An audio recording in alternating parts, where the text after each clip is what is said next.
Hello' guys, কি খবৰ আপোনালোকৰ? ভালনে সকলোৰে? আজি আমি দিনটো আৰম্ভ কৰিম এই টেঙা দুটিৰ পৰাই। এই টেঙা দুটি আপোনালোকে চিনি পাইছেনে বাৰু? কি টেঙা হয়? এই টেঙা দুটি হৈছে বৰথেকেৰা। আপোনালোকে কি বুলি কয় কমেণ্টত জনাব দেই। আমি এনেকৈ কাটি লৈছোঁ শুঠি বনাবৰ কাৰণে। তাৰে হ'ল এইকেইটা বীজ, এইবোৰো খাই আমি ছেপাৰেট কৰি লোৱা হৈছে। এইখিনি আমি এতিয়া সৰু সৰুকৈ কাটি ল'ম। এনেকৈ চালনীত দি লৈছোঁ ৰ'দত দিবৰ কাৰণে। এদিন দিওঁতে এনেকুৱা ৰ'দত শুকাই গৈছে। আকৌ 2-3 দিন দিলে ভালদৰে শুঠি টেঙা হৈ যাব।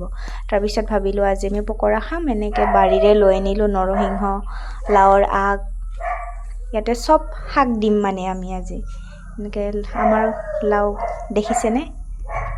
এনেকৈ পাতবোৰ যি ডাঙৰ ডাঙৰ হৈছে, নৰসিংহ। তাৰপিছত তাত ভাবিলোঁ আমি নেমুৰ আগ দি দিওঁ।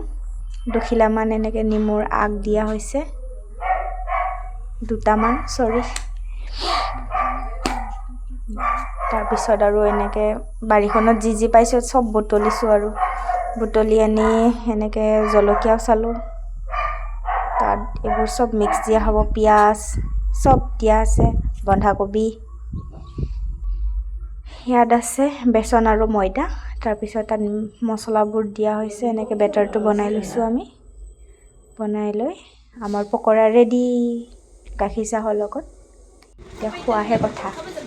কেনে লাগিলে আপোনালোকে জনাব দেই কমেণ্টত। বাই।